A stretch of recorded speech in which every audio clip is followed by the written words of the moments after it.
మందిరానికి వచ్చినప్పుడు అస్సలు పొరపాటును కూడా అస్సలు చాలా పవిత్రంగా ఉంటాను. నా దగ్గరికి వచ్చి అన్న అప్పులు బాగా ఎక్కువైపోతుంది ప్రార్థన చేయను అంట. ప్రభా బిడ్డ మంచోండి, ఆయన తెల్లటి బట్టలు వేసుకొని వచ్చాడు ప్రభా, ఆకాశవాక్యులు విప్పు ప్రభా, కుప్పల తెప్పలుగా దీవించు ప్రభా యేసు నామములో అని మొత్తుకొని నేను నా గొంతు పోయి చెయ్యి పోయి ఆయన మాడు మంటబూటి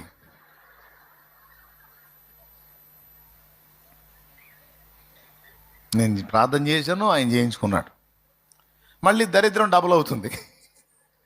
ఏమనుకుంటాడంటే పంపది శాలెమ్మను చేతి డబుల్ అయిద్దా, ఇంకా బెటర్ క్యాండిడేట్ ఎవడు ఉన్నాడు, ఇంకా బెస్ట్ క్యాండిడేట్ ఎక్కడ ఉన్నాడు. నేను చెబుతున్నాను, వాక్యం ఏం చెబుతుందంటే తిండిబోతులు త్రాగుబోతులు దరిద్రులగుదురని ఉంది. వాక్యం అలా ఉంది.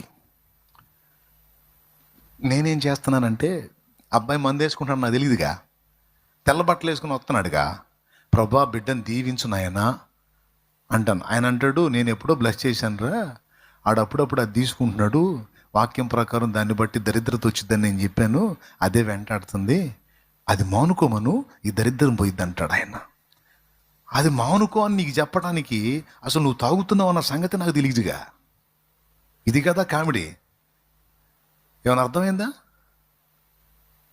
నువ్వు అశ్లీల చిత్రాలు చూస్తున్నావు నాకు తెలియదుగా, నువ్వు అక్రమ సంబంధాలు మెయింటైన్ చేస్తున్నావు నాకు తెలియదుగా, నువ్వు విచ్చలవిడిగా తిరుగుతావు, నా దగ్గరకు వచ్చాడు పరిశుద్ధుడిగా ఉంటావు నాకు తెలియదుగా, నువ్వు నోరు తెరిస్తే శాపాలు పెడతావు, దరిద్రంగా ప్రవర్తిస్తావు నాకు తెలియదుగా. నా దగ్గరికి వచ్చినప్పుడు నువ్వు బాగుంటున్నావు కాబట్టి అసలు నువ్వు మారు మనసు పొందే అవసరమే లేదా, నేను ఫిక్స్ అయిపోయి దీవించు ఆశీర్వదించు అయ్యా అని నేను మొత్తుకుంటున్నాను. నీకేమో రాటల్లా.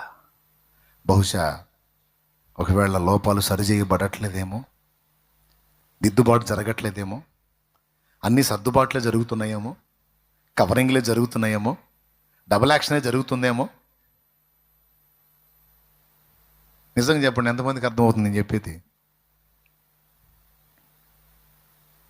నాకు చెప్తే తమ్ముడా నీకు ఎందుకని ప్రార్థన చేస్తున్నా జవాబు రావట్లేదు అని ఎవరినన్నా ఒకరిని అడిగితే, ఏమోనన్నా నేను కూడా ప్రార్థన చేస్తున్నాను, తమ్ముడా నీకు ఏమన్నా అలవాట్లు ఉన్నాయంటే, అలవాట్లు అంటే పెద్దగా ఏం అలవాట్లు లేవన్నా, పెద్దగా అంటే ఏదన్నా అంటే ఎప్పుడన్నా ఒకసారి ఫ్రెండ్స్తో కలిసినప్పుడు మంది వేసుకుంటాను. ఓరే పనికి మనోడా, మరి ఈ ముక్క చెప్పకుండా పెద్ద మనిషిలాగా వచ్చి బిల్డప్ ఇచ్చి అసలు నా దగ్గర ఏ దోషం లేదు, అసలు నేను ఎంత మంచివాడిని అన్నట్టు నువ్వు పిక్చర్